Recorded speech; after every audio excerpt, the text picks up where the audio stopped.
በስመ አብ ወወልድ ወመንፈስ ቅዱስ አሐዱ አምላክ። ጤና ይስጥልኝ አድማጭ ተመልካቾቻችን፣ በልዑል እግዚአብሔር ስም እንደምን ሰነበታችሁ? ይትባረክ ዘደጓ በሚል አብይ ርዕስ በየሳምንቱ የምንነጋገርበት ጾመ ድጓውን የምናካሄድበት ሰዓት ላይ ደርሰናል። ዛሬ ከኔ ጋር ክቡር ከማይምራን የኔታ ሳይሉ አሉ። እሳቸው ያመሰጥሩልናል። እኔ ዜማውን አሰማለሁ። እንደተለመደው ለሁሉም እንዲዳረስ የማድረግ ስራውን እናንተ እንድትሰሩ አደራ እያልኩ ቀጥታ ወደ ዜማው ሄዳለሁኝ። የደረስንበት የቅድስት ሐሙስ የ3 ሰዓት ላይ ነው። አርያም ዘሰለስቱ ሰዓት አጥመቆሙ ዮሐንስ በሃእምነ መድኃኒትና ቅድስት ቤተ ክርስቲያን በሃእምነ መድኃኒትነ ቅድስት ቤተ ክርስቲያን። እንግዲህ ቅዱስ ያሬድ ቤተ ክርስቲያንን በሶስት ቅጽሎች ገልጿታል። አንደኛው እናታችን ብሏታል። ሁለተኛው መድኃኒታችን ብሏታል። ሶስተኛው ቅድስት ብሏታል። እናታችን መድኃኒታችን ቅድስት ቤተ ክርስቲያን ሆይ ሰላም ላንቺ ይሁን ብሎ እሱ ልጅ ቤተ ክርስቲያን እናት፣ እሱ መድኃኒት የሚያስፈልገው ቤተ ክርስቲያን ደግሞ መድኃኒቱ እንደሆነች ቅድስት ቤተ ክርስቲያን በዓለም ካሉ አብያተ ጣዖታት በዓለም ካሉ አብያተ መባልት አብያተ ኃጢአት የተለየች የከበረች የነጻች የጸናች ቤተ ክርስቲያን መሆኗን ይነግረናል። እንግዲህ እናታችን ስንል ወንዶች በ40 ቀናችን ሴቶች በ80 ቀናችን የምንወለድባት የተወለድንባት እናታችን ናት። ሁልጊዜ በጸሎታችን መጀመሪያ ላይ እምየ ቅድስት ቤተ ክርስቲያን እያልን እንጠራታለን። ስለዚህ ከማይጠፋ ዘር የተወለድንባት ለዘላለም ሕይወት ለመንግሥተ ሰማያት የታጨንባት እናታችን እውነተኛዋ እናታችን ድንግል ማርያም ቅድስት ቤተ ክርስቲያን ናት። እናት ልጆቿን ቆርሳ እንደምታጎርስ፣ ፈትፍታ እንደምታጎርስ፣ ቀዳ እንደምታለብስ፣ አጥብታ እንደምታሳድግ፣ አቅፋ ተንከባክባ እንደምትይዝ ቤተ ክርስቲያንም በትምህርተ ወንጌል ትምህርተ ወንጌልን አጥብታ ቅዱስ ሥጋውን ክቡር ደሙን መግባ በንስሐ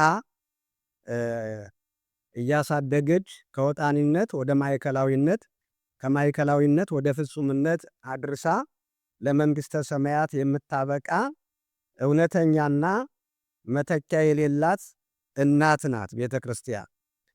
እና ይችን እናት ነው ቅዱስ ያሬድ እናታችን ብሎ የገለጻት። ሌላው መድኃኒታችን ብሏታል። መድኃኒት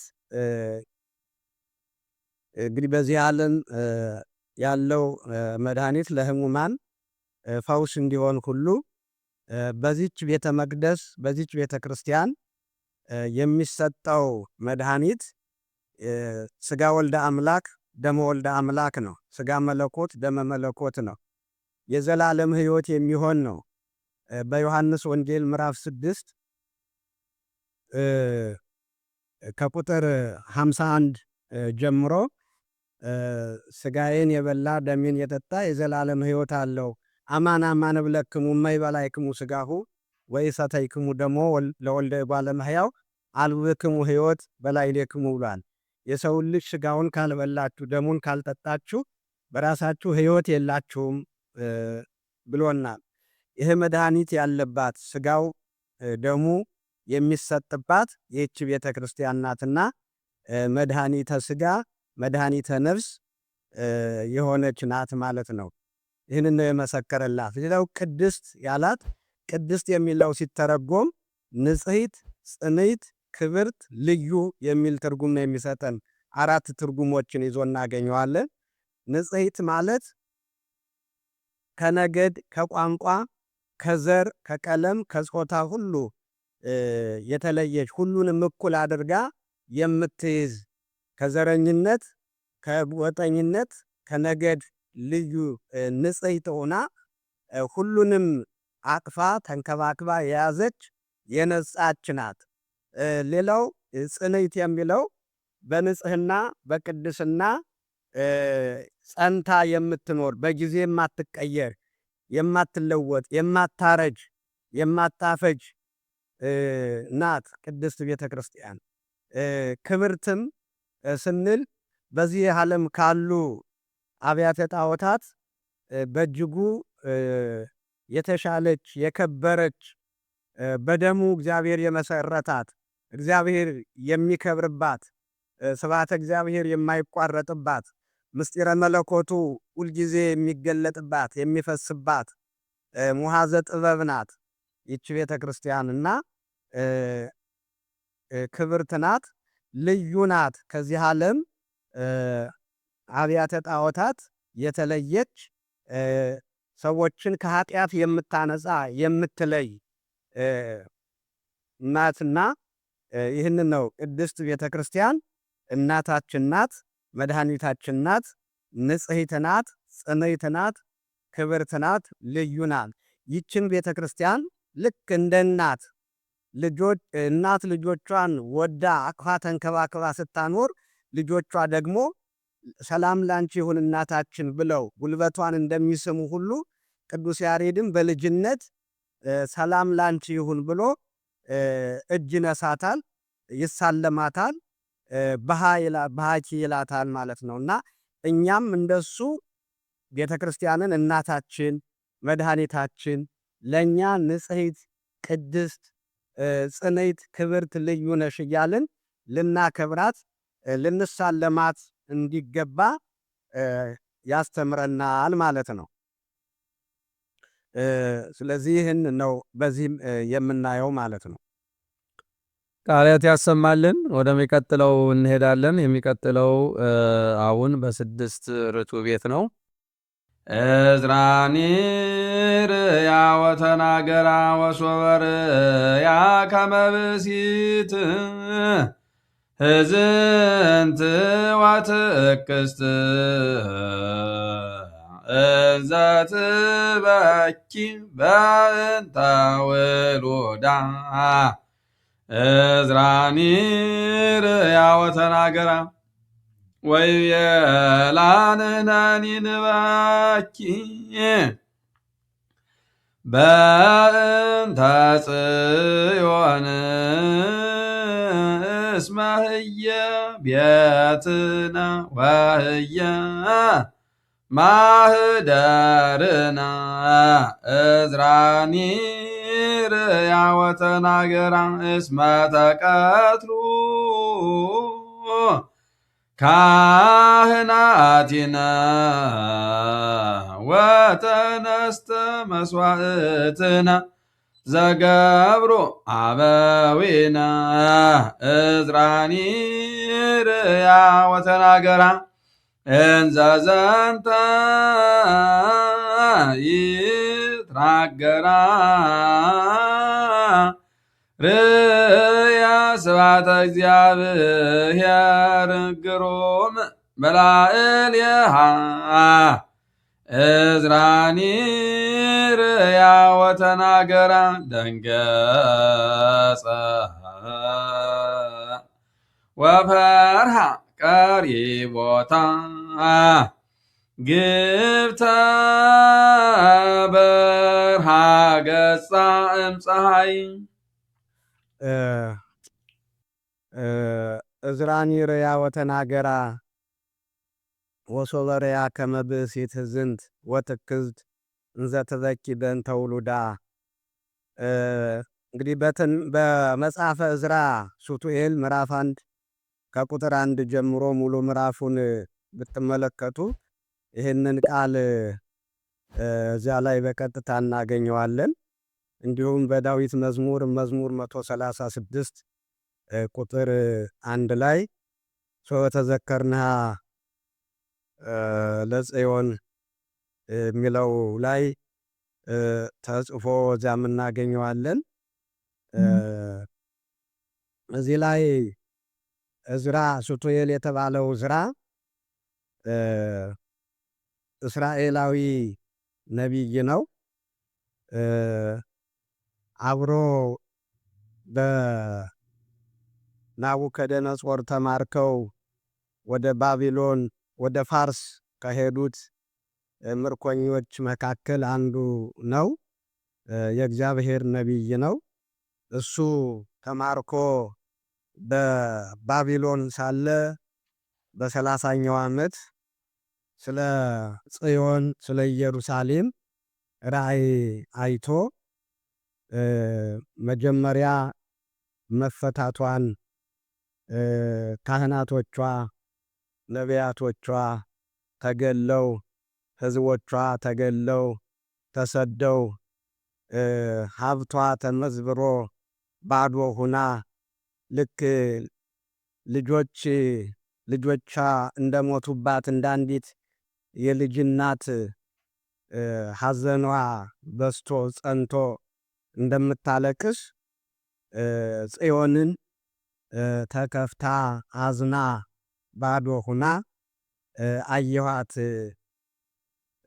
ነው እያለን ያለው። እንግዲህ እስራኤላውያን ቀደም ሲል ወደ ግብፅ ተሰደው ለ215 ዓመት በግብፅ በስደት ይኖሩ ነበር። በስደት በሚኖሩበት ጊዜ እስራኤላውያን ወላዶች የወለዷቸው ወንድ ልጃቸውን እየተነጠቁ ወንዝ እየተጣለባቸው ብዙዎች እናቶች ልጆቻቸውን ተነጥቀው ያዝኑ ነበረ፣ ያለቅሱ ነበረ።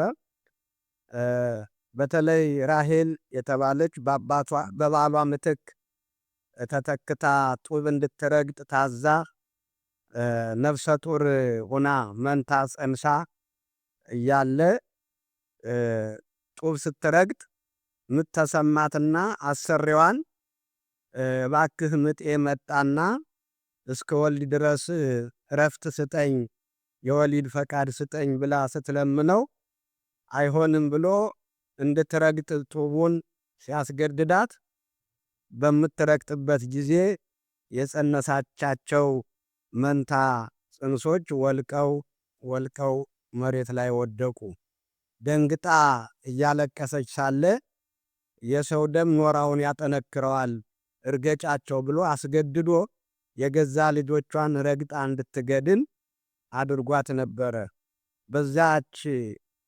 በዚያ ጊዜ ራሄል ምርር ብላ አልቅሳ እንባዋን ወደ ሰማይ ረጭታ ነበረ። ልክ በዚያች አምሳል በራሄልና በሌሎችም እስራኤላውያን ወላዶች ልጆቻቸውን አጥተው እንዳለቀሱ ሁሉ ራሄል ኢየሩሳሌም ልጆቿ ምዕመናን ልጆቿ ካህናት ተገለውባት ሕዝቧ የሚሞተው ሙቶ የሚሰደደው ተሰዶ ቤተ መቅደሱ ፈርሶ መሰዊያው ፈራርሶ ቤተ መቅደሱ ተቃጥሎ ባዶ ሁና እንደምታለቅስ እንዳለቀሰች ነው የሚነግረን። እንግዲህ እግዚአብሔር ዛሬ እዝራ ያየው ዛሬ በምድራችን ይልቁንም በሀገራችን በኢትዮጵያ እየሆነ ያለውን ጭምር ነው እዝራ የተመለከተው።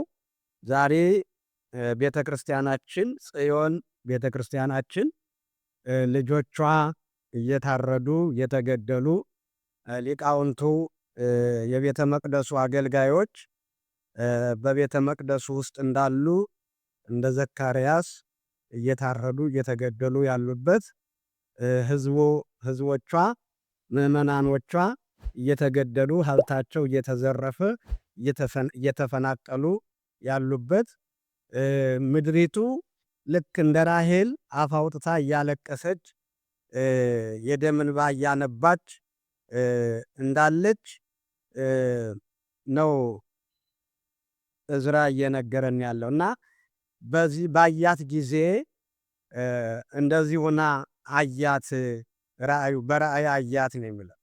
አዝና ነበረ፣ ግን እንዳዘነች አትቀርም ራሔል። ልጆቿ ቢሞቱባትም ብቻዋን ብትቀርም እንባዋ ግን ቅድመ እግዚአብሔር ደርሶ የእግዚአብሔርን ማዳኑ ምሕረቱን አምጥቶ እስራኤልን ከፈርዖን ነፃ አውጥቶ ባህር ከፍሎ አሻግሮ ርስታቸውን አውርሷል። የራሔል እንባ ዛሬም አለ ልክ እንደ በልጆቿ ሞት እንዳዘነች እንደ አንዲት ልጆቿን ያጣች ሴት እኛም ስለ ጽዮን እናለቅሳለን ይላል። አልቅሰው ጸልየው ከ70 ዘመን በኋላ በናቡከደነጾር ቢማረኩም በቂሮስ ጊዜ ከ70 ዘመን በኋላ ወጥተዋል። እንደሚወጡም ዕዝራ ነግሯቸዋል ማለት ነው፣ ተናግረዋል። ስለዚህ በዚህ ምዕራፍ የምናየው በዚህ ቶፒክ የምናየው ዕዝራ እንደዚያች ጽዮንን ስለ ልጆቿ እንደምታለቅስ እናት ሆና አዝና አልቅሳ ባዶዋን ቀርታ አየኋት። ስለዚህ እሷ እንዳለቀሰች አትቀርም፣ እኛም ስለ ጽዮን እናለቅሳለን። እሷም ታለቅሳለች፣ እኛም እናለቅሳለን። እግዚአብሔር ግን ልመናችንን ለቅሷችንን አይቶ ደግሞ እንባችን ያብሳል ነው። በእንተ ጽዮን እስመ ህየ ቤትነ ወህየ ማኅደርነ እስመ ተቀትሉ ካህናቲነ፣ ካህናቶቻችን ተገለዋልና፣ ወተነስተ መሥዋዕቲነ መሠዊያችን ፈርሷልና፣ አባቶቻችን ዳዊት ሰሎሞን የሰሩት ቤተ መቅደስ ፈርሷልና ነው። ዳዊት ቤተ መቅደሱን ባይሰራም ሰሎሞን እንዲሰራ የሚያስፈልገውን ማቴሪያል አሟልቶ አደራ ሰጥቶ ልጁ ሰሎሞን ሰርቷል ቤተ መቅደስን። ስለዚህ በቤተ መቅደሱ መሰራት የዳዊትም አስተዋጽኦ ስላለ አባቶቻችን ብሎ ዳዊትና ሰሎሞንን አንስቶ አባቶቻችን የሰሩት ቤተ መቅደሳችን መሠዊያችን ፈርሷልና ካህናቶቻችን ተገለዋልና እኛም ስለ ጽዮን እናለቅሳለን ይላል። ሌላው እንዘ ዘንተ ይትናገራ ርየ ስብሐተ እግዚአብሔር ግሩም በላዕሌሃ። ይህንን ሲናገር ዕዝራ ይህንን ሲናገር በዚያች በጽዮን ላይ የእግዚአብሔር ክብር ሲገለጥ አየ ይላል። ይሄ እንግዲህ ሚጠታቸውን ለማመልከት ነው። የእግዚአብሔር ክብር ሲገለጥ ዛሬ ብታዝንም፣ ዛሬ ብታለቅስም፣ ዛሬ ባዶ ብትሆንም ጽዮን ከ70 ዘመን በኋላ እግዚአብሔር የነበራትን ክብር ይመልሰዋል ብሎ እግዚአብሔር በጽዮን ላይ ክብሩን ሲገልጥ አየ ነው የሚለው። ክብሩን ተገልጦ አየ፣ ሚጠተ እስራኤልን አሳየው ማለት ነው። ሕዝቦቿ መሰደዷቸውን፣ ካህናቶቿ መገደላቸውን፣ ቤተ መቅደሱ መፍረሱን፣ መሠዊያው መፈራረሱን እንዳሳየው ሁሉ የእስራኤልን ሚጠት የጽዮንን እንደገና መልሶ መገንባት እግዚአብሔር ክብሩን በዛች ሀገር ላይ ገልጦ በራእይ አሳይቶታል ነው። ስለዚህ ጸሎት አሁን ያለውን ችግር ሊፈታ የሚችል ሀገሪቱ እንደ ሀገር እንደ ሕዝብ ሁሉም አንድ ሆኖ ካለቀሰ ቤተ ክርስቲያኒቱም ሕዝቦቿም በአንድነት ወደ እግዚአብሔር ከጮኹ አሁን ያለው በኢትዮጵያም ያለው መገዳደል፣ አሁን ያለው የካህናት መገደል፣ የምዕመናን መገደል፣ የምዕመናን ሞትና ስደት መፈናቀል ቁሞ እንደገና አገሪቱ እንደምትሰራ እስራኤልም እንደተገነባች በዚህ ያስተምረናል ማለት ነው። ስለዚህ ያንን የእግዚአብሔርን ክብር ባየ ጊዜ ደግሞ ፈርሃ ቀሪቦታ ወደ እሷ መቅረብ ፈራ ይላል። ልክ ሙሴ በሲና ተራራ ሐመልማል ከነበልባል ነበልባል ከሐመልማል ተዋህዶ ሐመልማሉ ነበልባሉን ሳያጠፋው ነበልባሉ ሐመልማሉን ሳያቃጥለው ሲያይ ወደዛች ለመቅረብ ፈልጎ ግን እንደፈራ ሁሉ የእግዚአብሔርን ክብር ፈራና ወደዚያች መቅረብ ለመቅረብ ፈራ ነው የሚለን። ግብተ በርሃ ገጻ እምፀሐይ ድንገት ፊቷ ወይም መልኳ ከፀሐይ ይልቅ አበራ፣ በዚህም ፈራ ነው። ይሄ እንግዲህ ሚጠተ እስራኤልን ነው። ዛሬም እስራኤል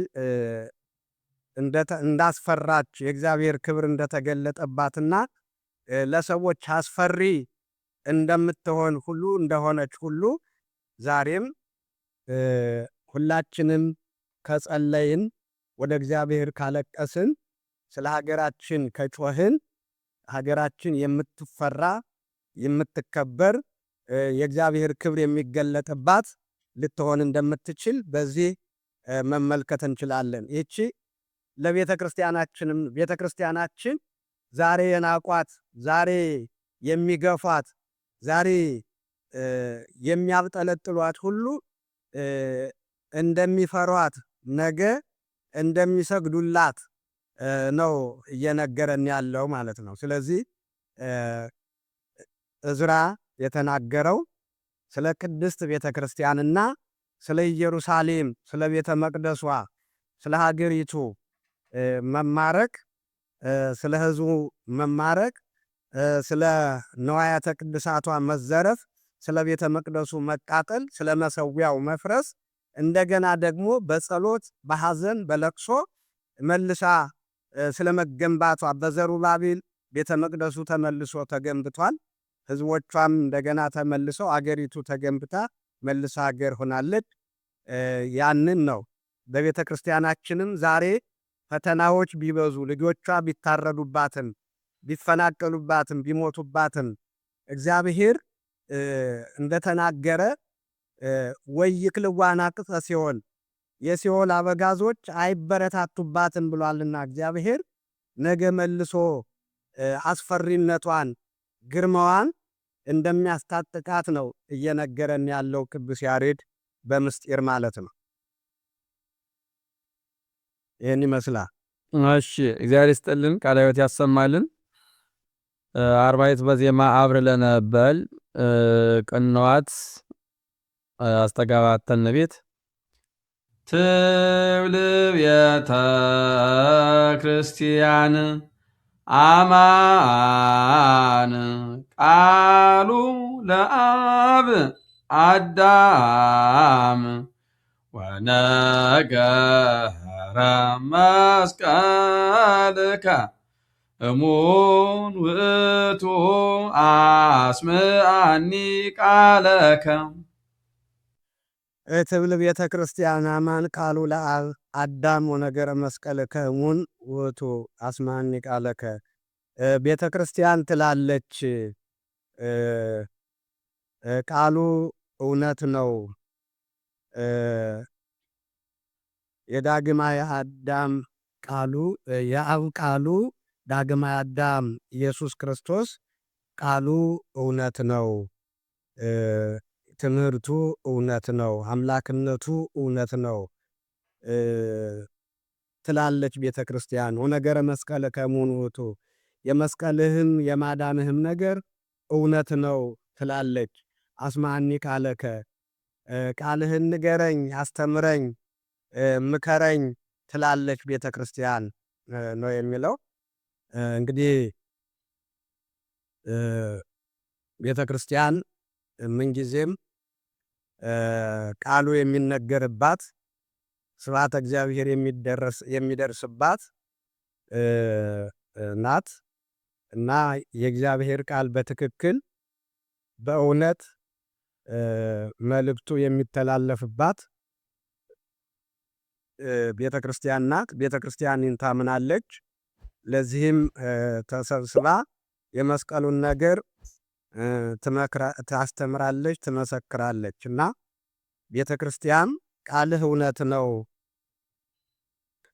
የአብ ቃሉ ነህ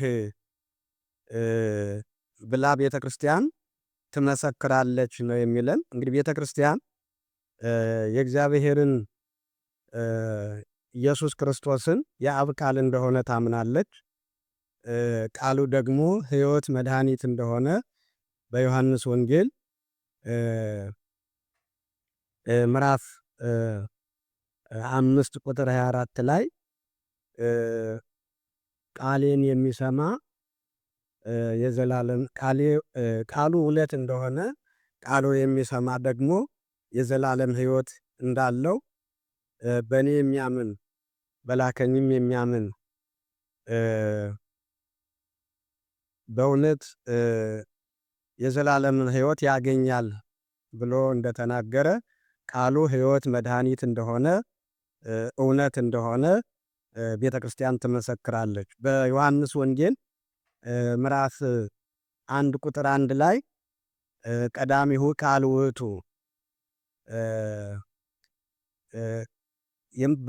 በመጀመሪያ ቃል ነበረ፣ ቃልም በእግዚአብሔር ዘንድ ነበረ፣ ቃልም እግዚአብሔር ነው ያለች ኢየሱስ ክርስቶስ የአብ ቃል እንደሆነ ትናገራለች፣ ትመሰክራለች ቤተ ክርስቲያን።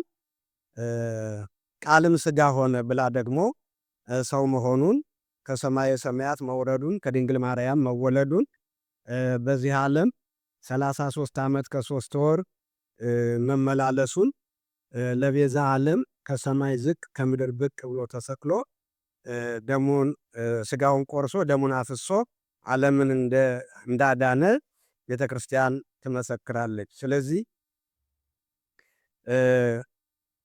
ሕማምህን፣ ሞትህን፣ መገረፍህን፣ መሰቀልህን፣ ሞትህን፣ ትንሣኤህን፣ ዕርገትህን፣ ዳግም ምጽአትህን ቤተ ክርስቲያን ትናገራለች፣ ትመሰክራለች ነው እያልን ያለ ቅዱስ ያሬድ። ስለዚህ ስለ ሕማሙ፣ ስለ ሞቱ፣ ስለ ነገረ መስቀሉ የምትሰብከው ቤተ ክርስቲያን ናት።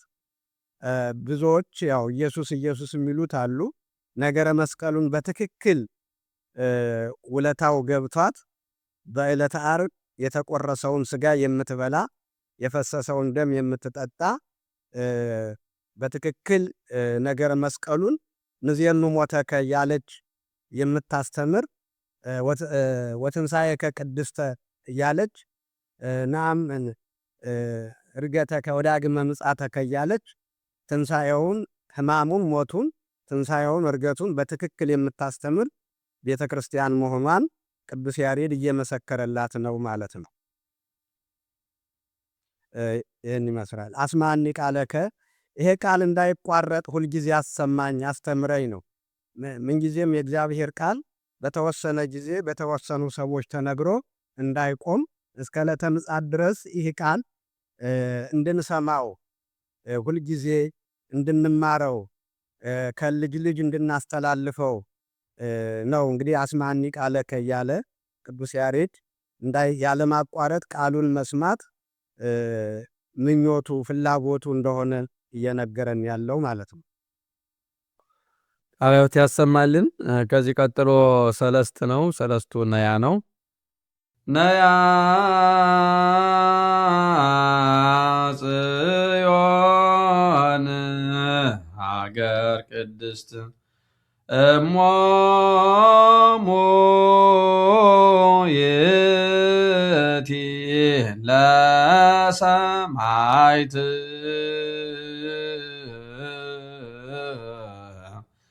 ትኮነነ መርሃ በፍኖት።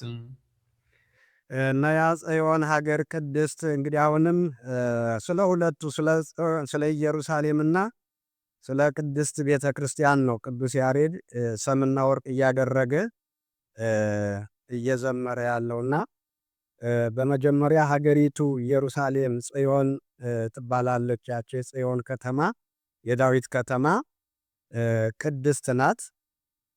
እግዚአብሔር የተወለደባት በአጭር ቁመት በጠባብ ደረት ተወስኖ 33 ዓመት ከ3 ወር የተመላለሰባት፣ የተወለደባት፣ ያደገባት፣ ያስተማረባት፣ የተሰቀለባት፣ የሞተባት፣ የተነሳባት፣ ያረገባት ናት። ማዳኑን የፈጸመባት ናት። ስለዚህ የተለየች የከበረች ናት ይቺ ጽዮን።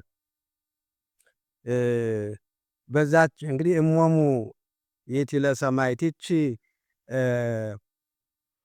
ጽዮን አሁንም የሰማዕታት እናታቸው ናት። በውስጧ ያሉ በነገረ እግዚአብሔር ምክንያት የሞቱ ሰማዕትነት የተቀበሉ መስዋዕትነት የከፈሉ ሁሉ እናታቸው ናት። የነቢያት የካህናት እናታቸው ናት። በሷ በውስጧ ሆነው እግዚአብሔርን ሲያመልኩ ተገለዋልና በነ ናቡከደነጾር በነ ቤተ መቅደሷ ፈርሷልና በናቡከደነጾር ቢትወደድ በሱ ሰማዕትነትን ተቀብለውባታልና የሰማዕታት እናታቸው ናት ይላል። ትኩነነ መርሃ በፍኖት እንግዲህ ያዕቆብ እንዳለው በኦሪት ዘፍጥረት በኦሪት ዘጸአት ምዕራፍ በኦሪት ዘፍጥረት ምዕራፍ 28 ቁጥር 20 ላይ ዛቲ ይእቲ ኆኅታ ለሰማይ ብሏታል። የሰማይ ደጅ ናት ብሏታልና ትኩነነ መርሃ በፍኖት ፍኖተ ሕይወት ሆና ወደ እግዚአብሔር መንግሥት የምታስገባን መሪያችን የመንገዳችን መሪ ናት ብሎ ኢየሩሳሌምንና ቤተ መቅደሱን በኢየሩሳሌም ያለችውን ቤተ መቅደስ ነው አንዱ የሚያመሰግናት። ሌላው ስለእመቤታችን ነው። ሁለተኛው ወርቁ ስለእመቤታችን ነው። እንግዲህ ጽዮን ማለት ተጸወነ ተጠጋ አስጠጋ የሚል ግስ አለ። ከዚያ የወጣ ነው። ጽዮን ማለት መጠጊያ ናት። ለእስራኤል ዘሥጋ መጠጊያ ሁና የኖረች የምትኖር ሀገር ናት። ቤተ መቅደሷም የሚጠጉባት በመንፈስ የሚያርፉባት መጠጊያ ሁና ኖራለች እስከ ክርስቶስ ድረስ። ያቺ የኢየሩሳሌሟ ቤተ መቅደስ ለአይሁድ መጠጊያ ሆና ለእስራኤል ዘሥጋ መጠጊያ ሆና ኖራለች። በዛም የእግዚአብሔር መንግሥት መግቢያ ደጀ ሰላም ተብላለች። መንገድ ናት። ወደ ወርቁ ስንመጣ ግን ነያ ጽዮን ሀገር ቅድስት ጽዮን የተባለች እመቤታችን ናት። ያቺ ኢየሩሳሌም ጽዮን መጠጊያ እንደሆነች ድንግል ማርያምም ጸወነ ሥጋ ጸወነ ነፍስ ናት። ለክርስቲያኖች ሁሉ መጠጊያ ሆናለች። ለነፍሳችንም ለሥጋችንም መጠጊያ የሆነችን እመቤታችን ቅድስት ድንግል ማርያም ናት። ሀገር ቅድስት ሀገር ናት። እግዚአብሔር አምላካችን ከሰማየ ሰማያት ወርዶ 9 ወር ከ5 ቀን ማኅፀኗን ከተማ አድርጎ የኖረባት የነገሰባት ሀገር ናት። ሀገር ቅድስት እመቤታችን። ስለዚህ የእግዚአብሔር ሀገሩ የእግዚአብሔር ከተማው ናት እና እመቤታችን ቅድስት ሀገር ናት። ቅድስናዋም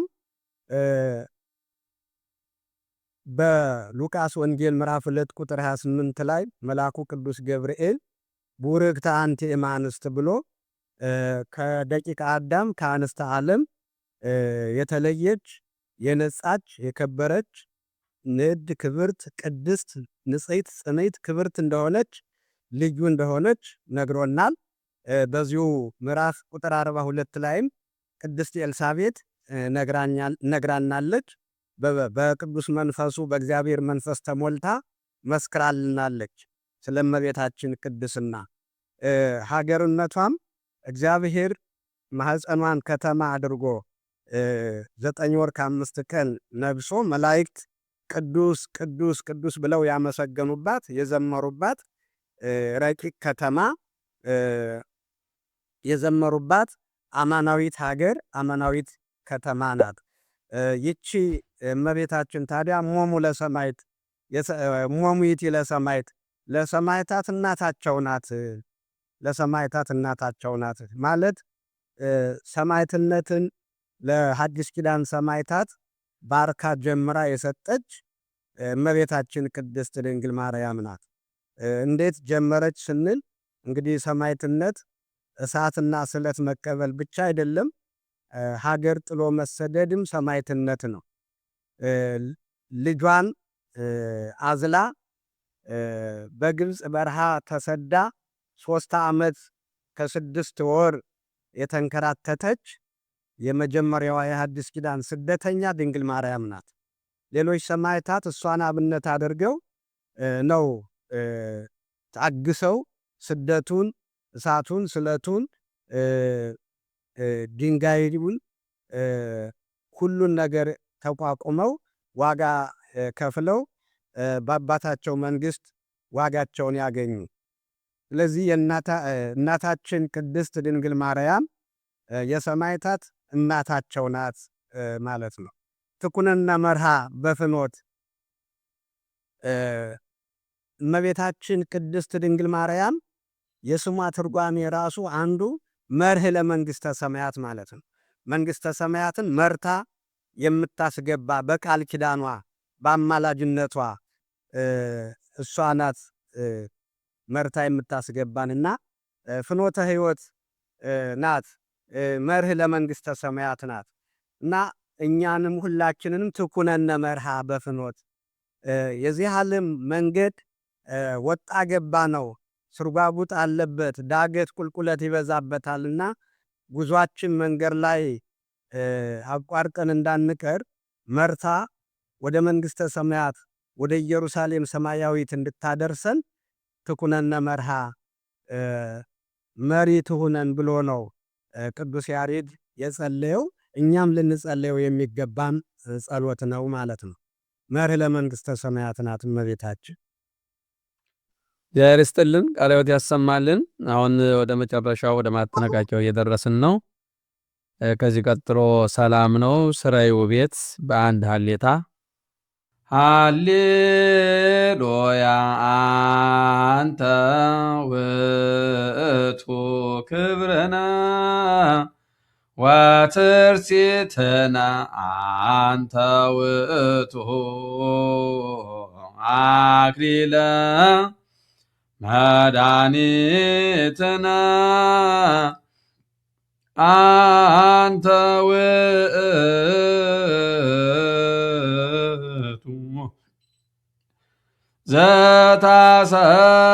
ዘታሰርቅ ፀሐየ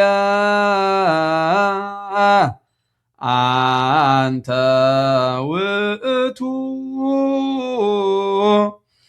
ትሁብ ሰላም ታስተፍየስህ ነፍሰ ነዳያን። ሃሌሉያ እንግዲህ ቅድመ ዓለም የነበረ ዓለምን አሳልፎ የሚኖር ማለት ነው። አንተ ውእቱ ክብርነ ወትርሲትነ አንተ ውእቱ አክሊለ መድኃኒትነ አንተ ውእቱ ዘታሰርቅ ፀሐየ። እንግዲህ ቅዱስ ያሬድ አሁን ከእናቱ ከድንግል ማርያም ወደ ልጇ ወደ መድኃኔ ዓለም ወደ ኢየሱስ ክርስቶስ ተሸጋግሮ ደግሞ አንተ ክብራችን ነህ፣ ጌጣችን ነህ፣ አንተ አክሊላችን ነህ፣ ዘውዳችን ነህ፣ አንተ መድኃኒታችን ነህ፣ አንተ ፀሐይንና ጨረቃን የፈጠርክ አንተ ነህ። ትሁብ ሰላመ ታስተፌስሕ ነፍሰ ነዳያን ሰላምን ትሰጣለህ፣ የተቸገሩትን ሰውነት ደስ ታሰኛለህ፣ የተቸገረችውን ሰውነት ደስ ታሰኛለህ ብሎ ነው በገጸ ንባቡ ሲተረጎም የዘመረልን። እንደዚህ ነው እንግዲህ ይሄ በዳዊት መዝሙር 3 ቁጥር 3 ላይ አንተ ክብርየ ወመልዕለ ርእስየ ይላል ቅዱስ ዳዊት። አንተ ክብሬ ነህ፣ ራሴንም ከፍ ከፍ ታደርጋለህ፣ የምታደርገኝ አንተ ነህ ያለ ቅዱስ ዳዊት ይዘምርለታል። ወትርሴተ ጌጣችን ነህ ነው እንግዲህ ራሴን በዘይት የቀባህ አንተ ነህ ይላል ቅዱስ ዳዊት።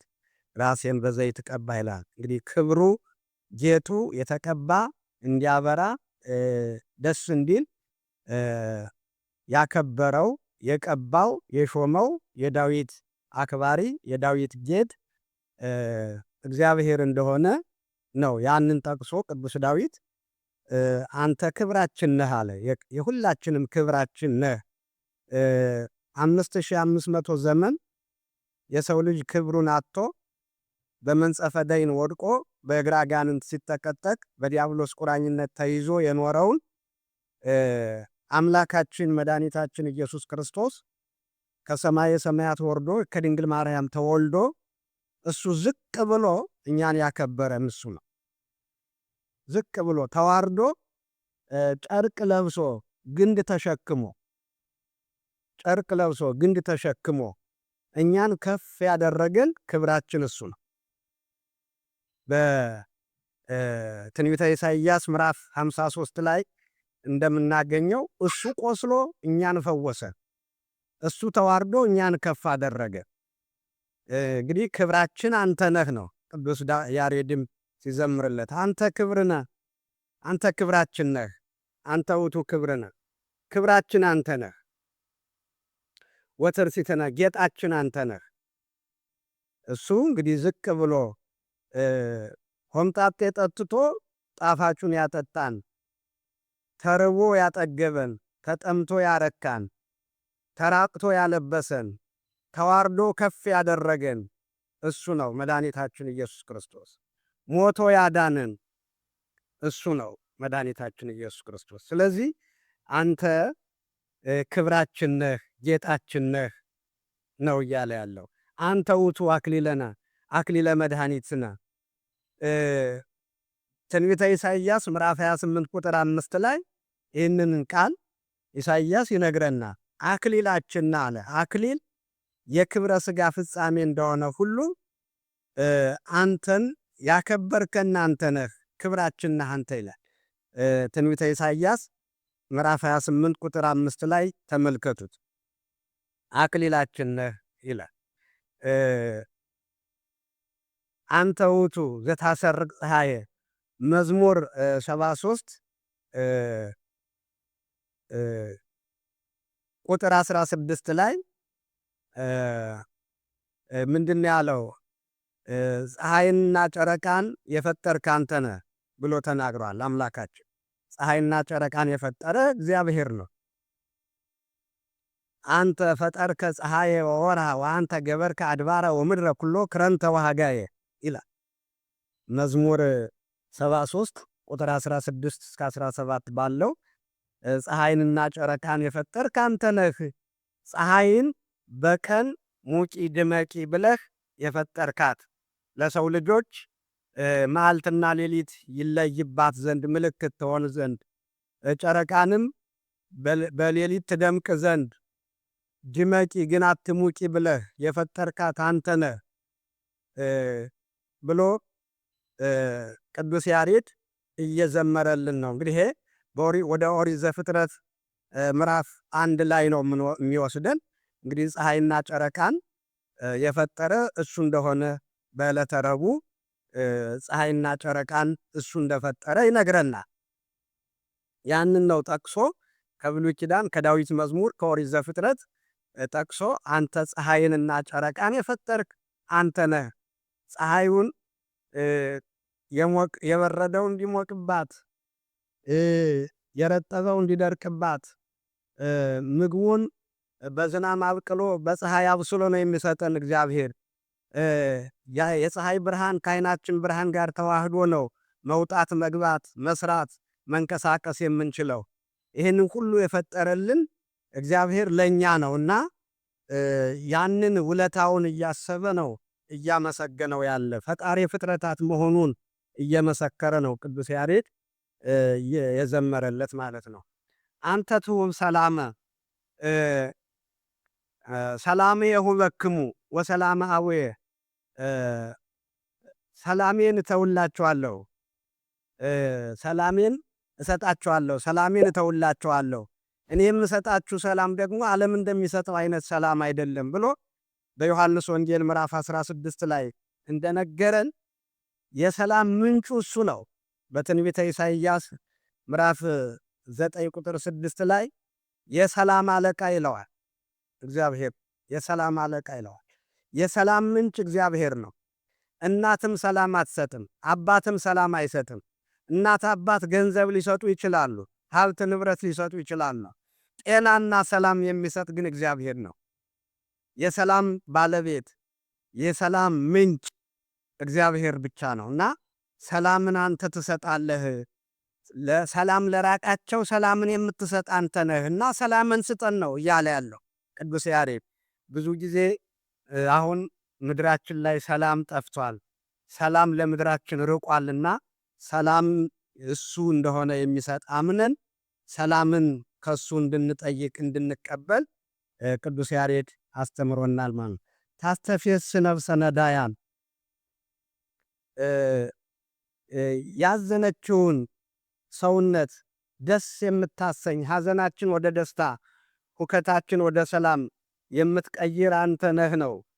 አንተ ነህ የተቸገሩትን የተራቡትን ተርበው ተጠምተው አቀርቅረው አዝነው ተክዘው ያሉትን ምግባቸውን ሰጥተህ ደስ የምታሰኛቸው አንተ ነህ ነው እያለ ያለው።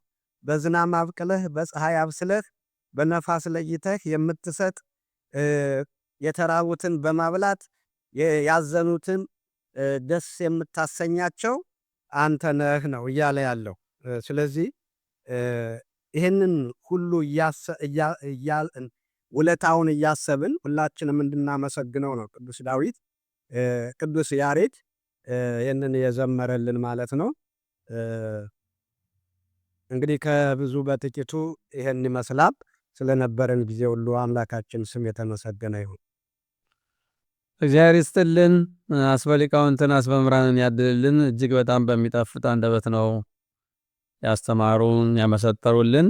እግዚአብሔር አምላክ እድሜና ጤና ይስጥልን ያቆይልን። ለዛሬው እዚህ ላይ አጠናቀናል። አድማጭ ተመልካቾቻችን ይህንን ትምህርት ሁሉም ሰዎች እንዲሰሙት፣ በተለይ ደግሞ አሁን በጾም ውስጥ ያለንበት ስለሆነ ጾም ድጓው ለዚህ ጾም የተሰራ ነው። ሁሉም እየሰሙ በረከት እንዲያገኙበት ሸር እያደረጋችሁ ለሌሎቹ እንዲደርስ ልታደርጉ እናሳስባለን። በጸሎት እንዲያጠናቀቁልን በትህትና ጠይቃለሁ። የሰማነውን በልቡናችን ይሳልልን ያሳደርልን፣ ሰምተን ለመጠቀም ያብቃን። የሰላም ባለቤት አምላካችን ሰላሙን ለዓለማችን ይስጥልን ያምጣልን። ይልቁንም ሀገራችን ለኢትዮጵያ ሰላሟን ይመለስልን። አጽራረ ቤተ ክርስቲያንን ያስታግስልን። ተዋህዶ ሃይማኖታችንን ያጽናልን። መዋዕለ ጾሙን ወርኃ ሱባዔውን በሰላም አስፈጽሞ ለብርሃነ ትንሣኤው በሰላም እንዲያደርሰን ጾማችን ጾመ ድኅነት ጾመ ስርየት እንዲያደርግልን አቡነ ዘበሰማያት ብለን እንለምን። አቡነ ዘበሰማያት ይትቀደስ ስምከ ሰማይ ከማሁ ሲሳየነ ዘለለነ ሀበነ ይሁንክ ለነ በሳነ ወጌጋየነ ከማነነ ሄድክ ለዛ ያበሰለነ ይታጠነ እግዚኦ ውስጥ መንሱራት ላደነን ወባልሃንም ኩሉ ኩይስ መዝያ ከየቲ መንግስት ኃይሎ ስብሐት ለዓለሙ ዓለም አሜን። በሰላም ቅዱስ ወግዝተ አርያም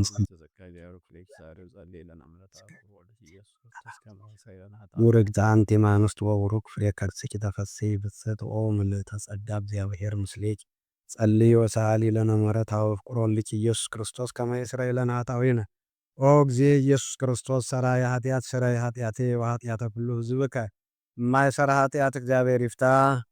ይፍቱን። እግዚአብሔር ይስጥልን። እግዚአብሔር ይጠብቅልን። አሜን።